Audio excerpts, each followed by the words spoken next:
2013년 첫 주일 신년주일 아침입니다.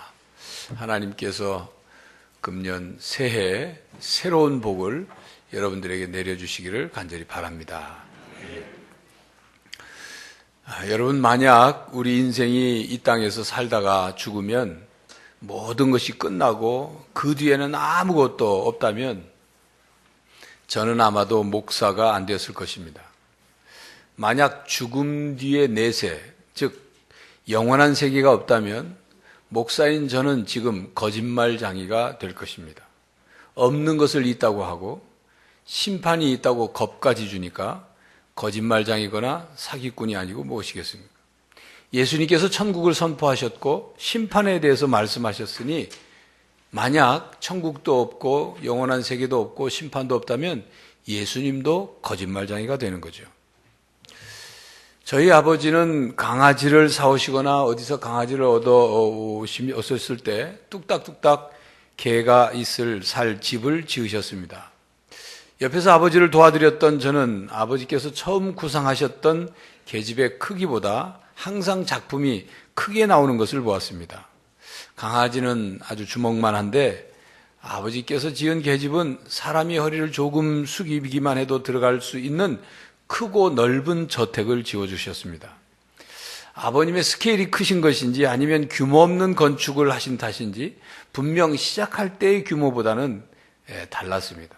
그러나 어느 누구도 우리 집에 있는 계집에 대해서 건축법을 위반했다고 벌금을 물리거나 군청 건축가에서 나와서 철거 명령을 내리지 않았습니다.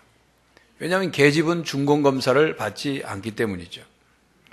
여러분, 그러나 모든 집, 모든 건물은 반드시 설계대로 되었는지, 또 건축법에 맞게 건축되었는지, 불법 건물은 없는지 검사를 받아야 합니다. 여러분, 우리의 삶도 마찬가지입니다.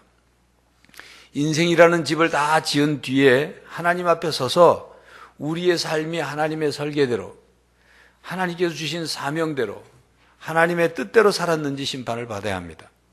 우리가 그냥 동물이라면, 짐승이라면 심판을 받지 않겠지만 하나님의 형상대로 지음을 받은 그런 하나님의 창조 목적과 그 명령을 받은 인간이기 때문에 심판이 있는 것입니다.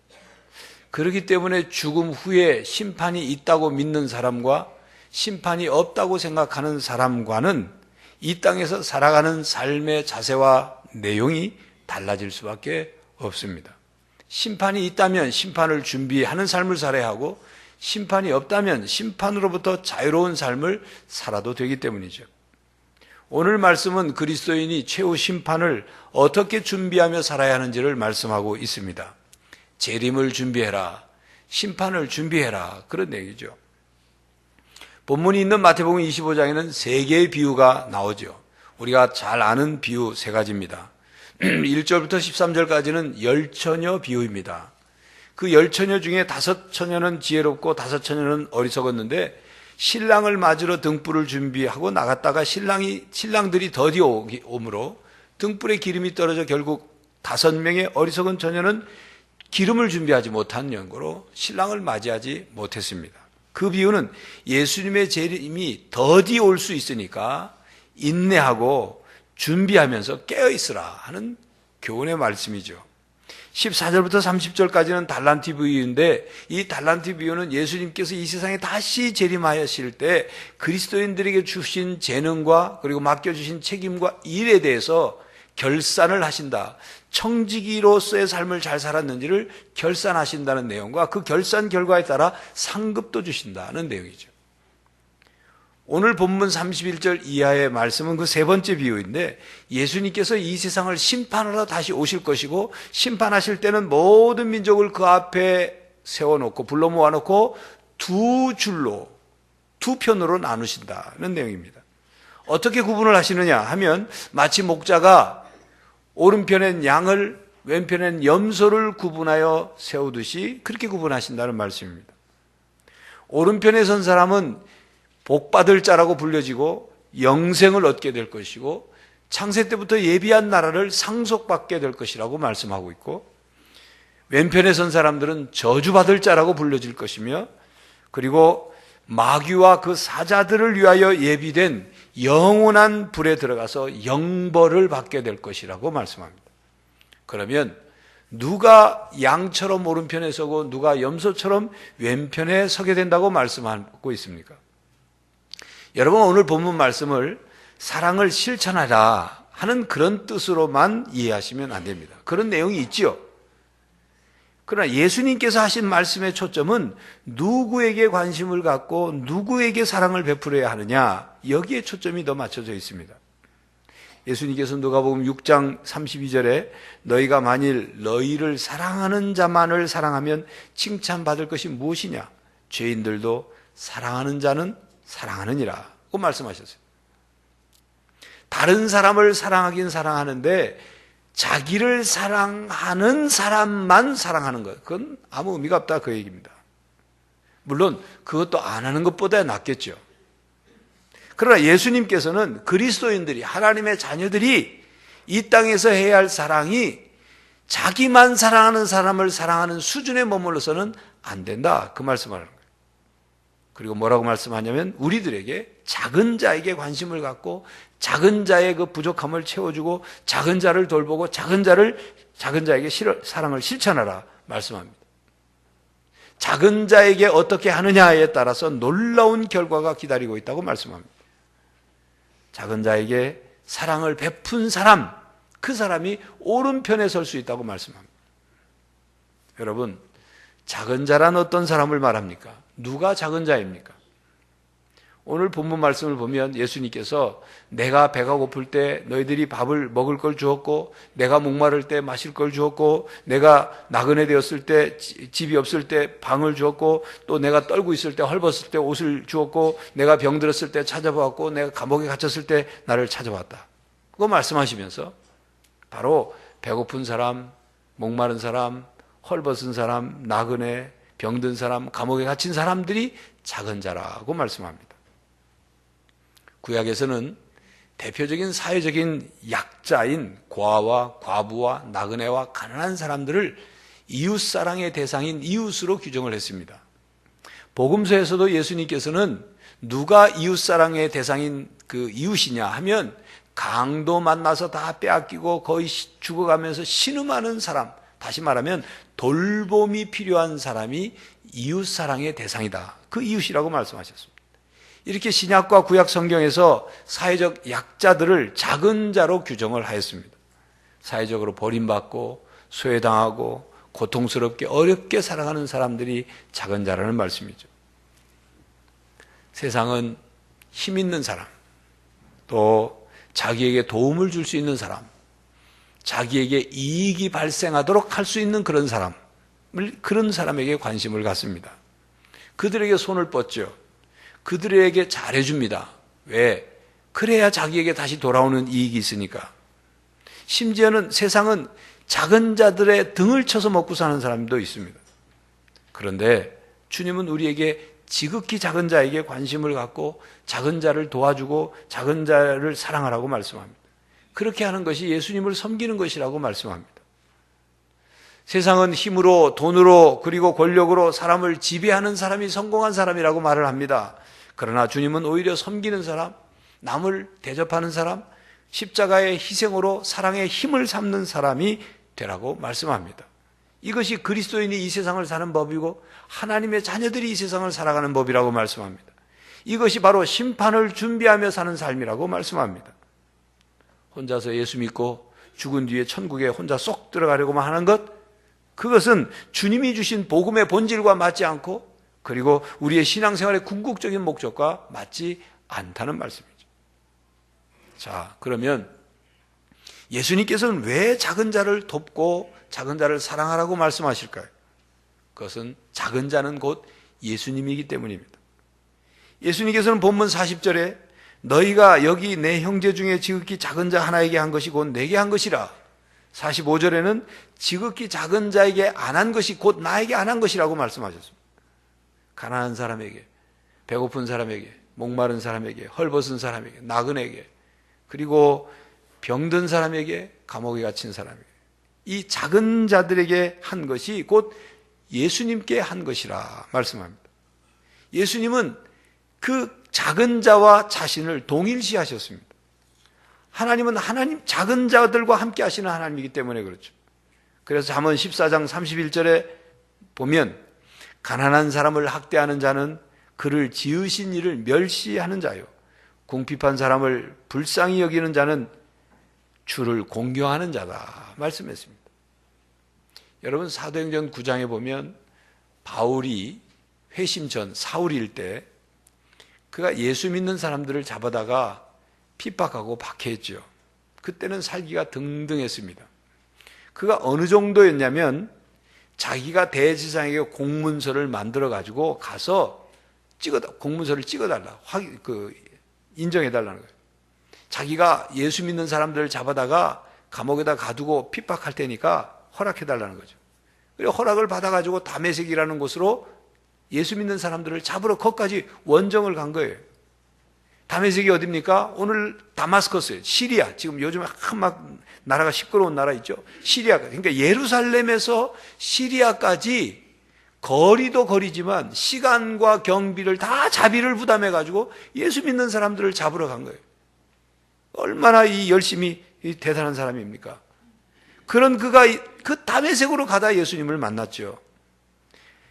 말을 타고 가다가 호련히 강한 빛이 비춰지자 마리아에서 아래로 떨어졌습니다. 강력한 주님의 임재 앞에 그냥 나동그라진 거예요.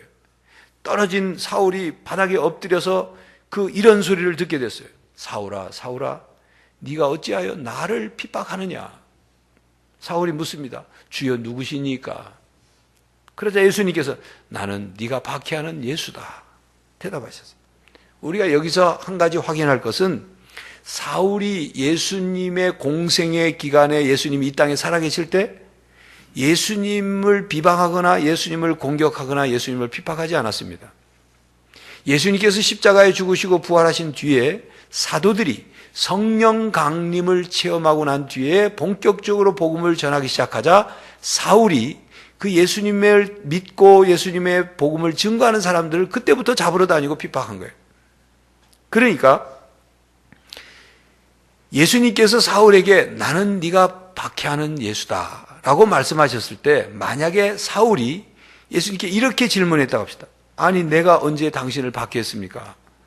나는 당신을 만난 적도 없고 당신을 무슨 내가 박해한 적이 없습니다 라고 대답을 했다면 아마도 예수님께서 이렇게 또 대답을 하셨을 것입니다. 네가 한 말이 맞다. 하지만 너는 나를 따르는 자를 박해해야 했고 나를 따르는 자를 감옥에 집어넣었다. 그거 네가 한 거 맞지?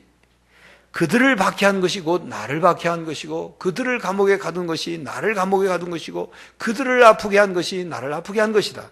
바로 그 얘기다. 그렇게 말씀하셨을 것입니다. 그렇습니다. 예수님께서는 실제로 박해받는 사람들과 함께 고통을 당하고 박해를 받으셨어요. 그들 속에 거하시면서 함께 고통을 겪으셨습니다. 여러분, 작은 자에게 한 것이 곧 예수님께 한 것이다 그 말이에요. 예수님은 작은 자에게, 어려움을 당한 자들에게 그들과 함께 하셔요. 교회 역사를 통해서 볼 때 교회사에 보면 성 프란체스코라는 분이 있습니다.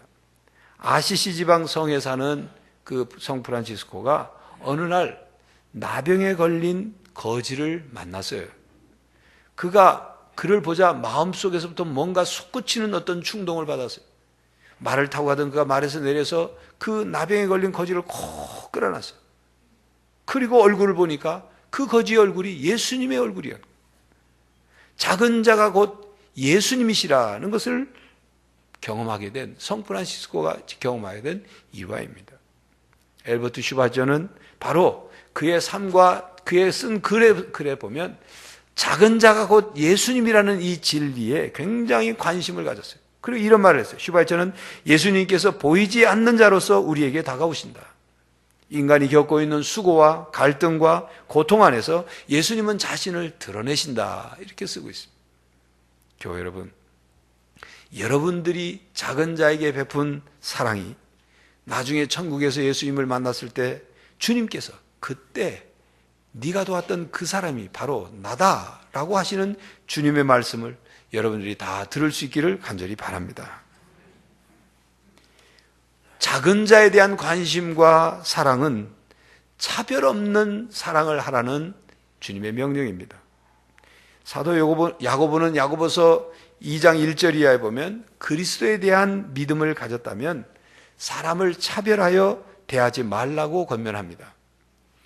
이렇게 말합니다. 어떤 사람이 비싼 옷을 입고 정장으로 쫙 빼입고 교회에 들어오고 그 뒤에 옷이 남루한 가난한 사람들이 들어올 때 정장을 쫙 차려 빼입은 사람에게는 사장님 혹은 사모님 여기 앉으십시오. 이 자리가 가장 좋은 자리입니다. 라고 말하면서 남루한 옷을 입고 온 사람, 가난한 사람에게는 무시하면서 그냥 서서 예배를 드리든지 아니면 저기 뒷자리나 구석에 가서 앉아서 예배 드리시오.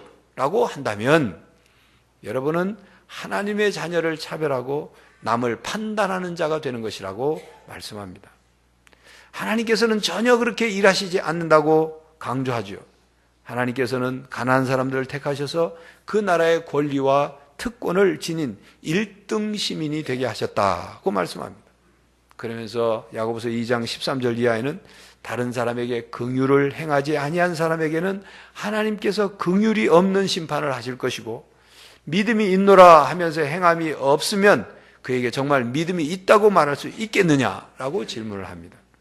믿음과 행함은 뗄래야 뗄 수 없는 관계에 있기 때문에 형제가 혹은 자매가 헐벗고 일용할 양식이 없는데 그냥 말로만 밥 먹지 그래, 옷 입지 그래 라고 말할 수 없는 일이다. 그 말씀이죠. 예수님께서는 마태복음 7장 17절 이하에 말씀하셨습니다. 좋은 나무마다 아름다운 열매를 맺고 나쁜 열매는 나쁜 열매를 맺는다. 좋은 나무가 나쁜 열매를 맺을 수 없고 나쁜 나무가 좋은 열매를 맺을 수 없다. 그 열매를 보면 그 나무를 안다고 말씀했죠. 무슨 뜻입니까? 우리가 하는 선한 행동, 우리가 하는 사랑을 보면 우리가 좋은 사람인지 나쁜 사람인지 그리스도의 사람인지 하나님의 사람이 아닌지를 알 수 있다 그 말입니다. 그러면서 21절에 나더러 주여 주여 하는 자마다 다 천국에 들어갈 것이 아니요 다만 하늘에 계신 내 아버지의 뜻대로 행하는 자라야 들어가리라 말씀합니다.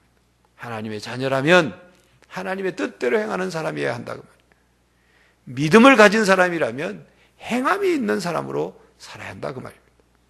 여러분 오늘 본문 말씀을 단지 선한 행동, 사랑을 베풀면 천국에 들어간다, 천국에서 상 받는다 이런 말씀이 아닙니다. 오늘 본문 말씀은 예수님을 구주로 믿어 예수 그리스도의 십자가의 대속으로 말미암아 죄사함을 받고 구원을 받고 하나님의 자녀가 된 그리스도인들이 예수님을 사랑해야 하는데 그 예수님을 사랑하는 사람이라면 예수님께서 자신과 동일시한 작은 자들에 대한 관심과 돌봄과 사랑을 베풀어야 한다 그 말이에요.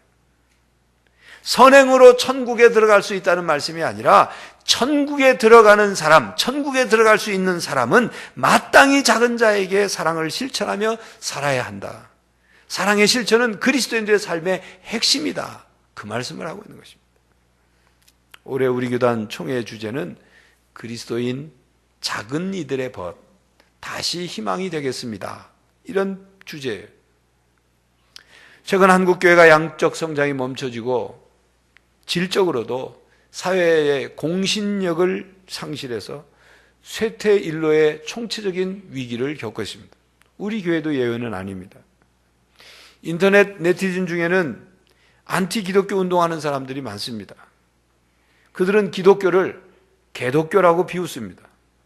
그들의 비판 중에 하나는 그리스도인들이 이기적이고 사회적 책임을 제대로 하지 않아서 사회에 유익한 존재가 아니라 사회에 해로운 존재, 사회에 해를 가져오는 집단이라고 규정을 하고 비판을 합니다. 그들의 주장을 다 받아들일 수는 없지만 받아들이고 반성해야 할 내용이 있다 그 말이에요.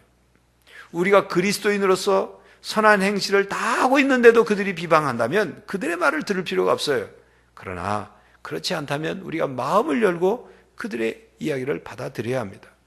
다시 새롭게 시작하는 자세로 우리의 신앙의 삶을 실천해야 하는 것입니다. 1541년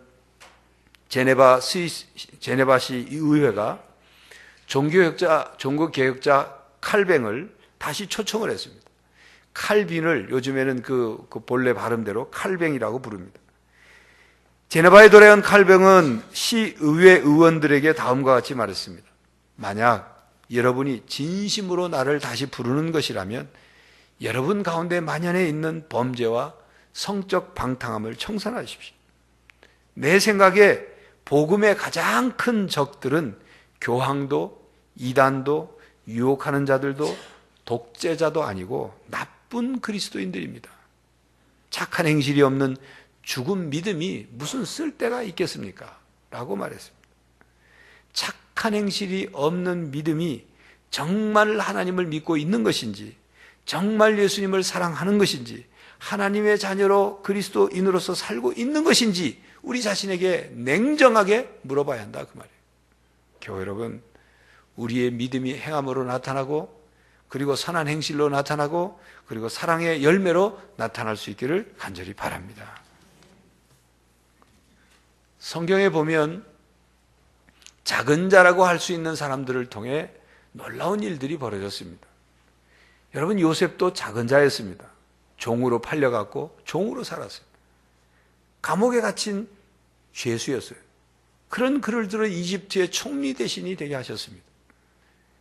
후에 이스라엘 백성들이 이집트로 갔다가 다시 해방이 되어서 약속의 땅 가나안 땅을 정복하려고 할 때 첫 번째 전투가 여리고성과의 전투였는데, 그 여리고성과 겨루기 전에 정탐꾼을 보냈죠. 그 정탐꾼이 여리고성의 기생 라합의 도움을 받아서 성공적으로 정탐을 마치고 돌아와서 여리고성을 정복할 수 있었습니다. 예나 지금이나 기생은 사회적으로 인정받지 못한 사람입니다. 그러나 구원의 역사에는 이 작은 자 기생 라합을 통해서 그 구원의 역사가 이루어진 거예요. 여러분, 룻이라는 여인이 있죠. 이방 여인이었습니다.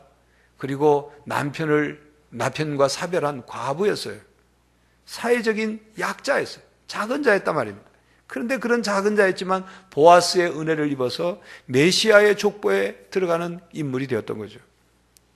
사무엘서 17장에 나오는 소년 다윗, 집안에서도 그저 말죄라고 그 무시당하고 아주 작은 자였어요.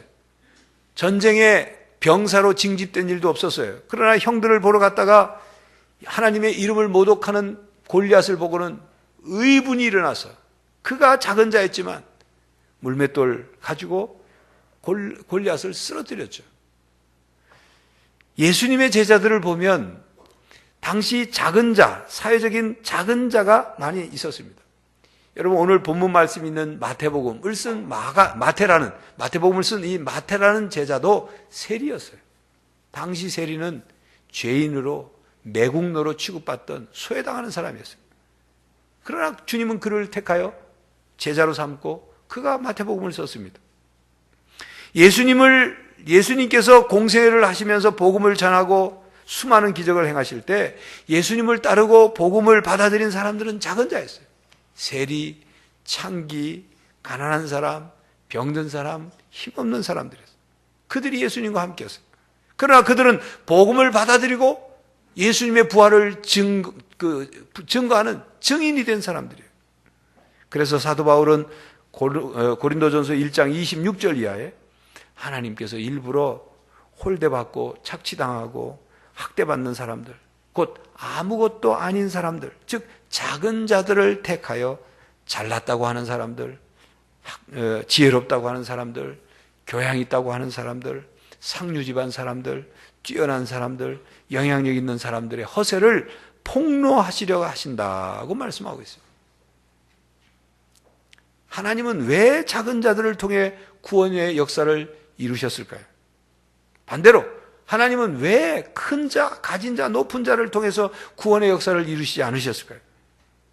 그들은 스스로 부족함이 없다고 여기기 때문에, 가진 것이 많고 움켜진 게 많고 버릴 것이 많아서 그것을 비우고 버려야 하나님을 믿고 예수님을 구주로 영접할 수 있는데, 자기 자신을 작은 자로 고백하고 작은 자가 되어야 복음을 받아들일 수 있는데 그렇지 못하니까 하나님께서 그들을 사용하실 수가 없는 겁니다. 하나님은 교만한 자를 멀리 하십니다.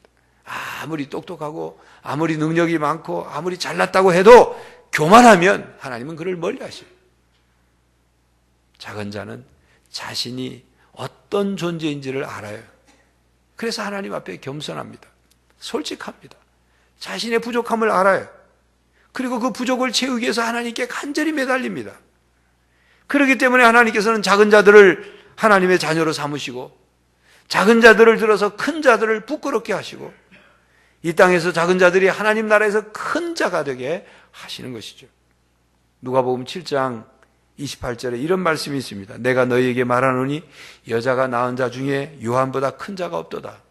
그러나 하나님 나라에서는 극히 작은 자라도 그보다 크니라. 교회 여러분, 주님을 믿는 사람이면 어떤 사람이든 하나님 나라에서 큰 자가 된다고 말씀하셨어요. 큰 자가 된다면 하늘나라에서, 하나님 나라에서 얼만큼 큰 자가 될까요? 오늘 본문 말씀을 보면 심판이 있기까지 우리가 무엇을 준비하며 살아야 하는지를 말씀하고 있죠. 그래서 34절에 보면 그 준비된 이 세상에서 준비한 사람들에게 주시는 것이 있어요. 작은 자에 대한 관심과 돌봄과 사랑을 베푼 사람에게 영원한 나라를 주신다 말씀입니다. 34절에 보면 오른편에 있는 사람들에게 내 아버지께 복받을 자들이여 나와 창세로부터 너희를 위하여 예비된 나라를 상속받으라 말씀합니다. 여러분, 이 말씀의 뜻이 무엇인지 아십니까? 이 말씀 속에 엄청난 놀라운 충격적인 내용이 담겨 있는 것을 아십니까? 예비된 나라를 상속받으라 이 말씀. 여러분, 나라를 상속받는 사람이 누가 상속을 받죠? 나라를 상속받는 사람들은 왕입니다. 그러니까 나라를 상속받으라는 말은 왕이 된다는 뜻이에요. 오른편에 구분되어 있는 사람들에게 왕이 되어서 나라를 상속받게 하신다.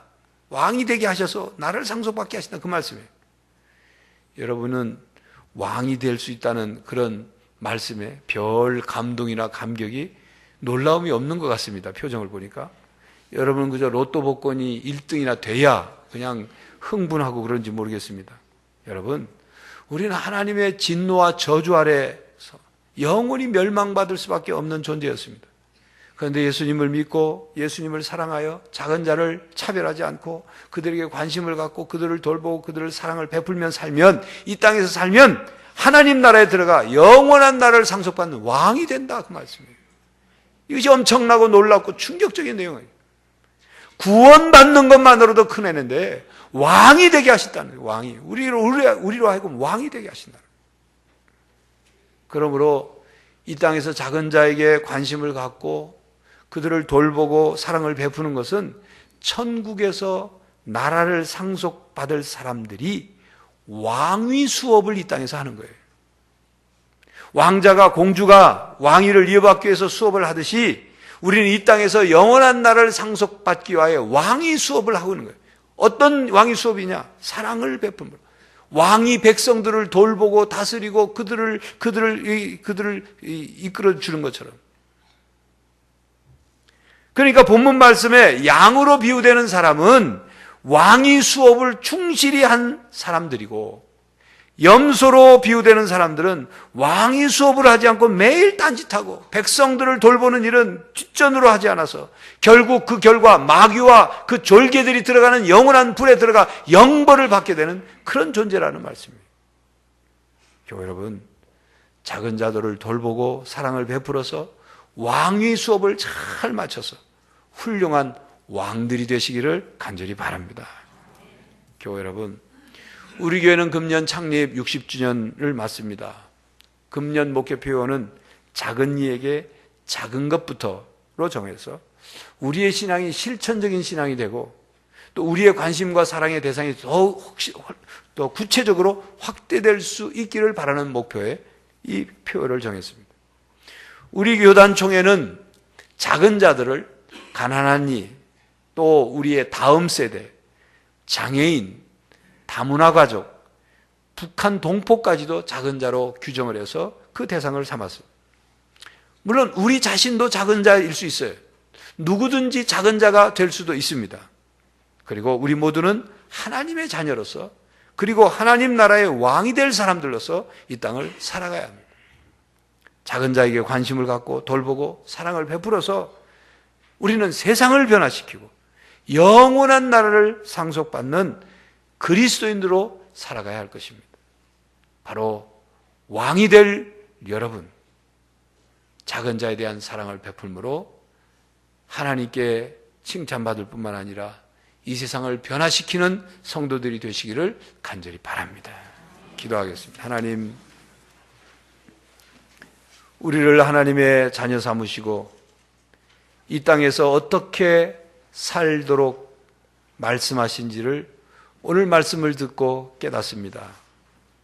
작은 자를 돌보고 사랑함으로 하나님의 자녀로서의 삶을 살게 하시고 천국에 들어가 영원한 나라를 상속받을 왕으로서의 모습을 갖추게 하여 주시옵소서.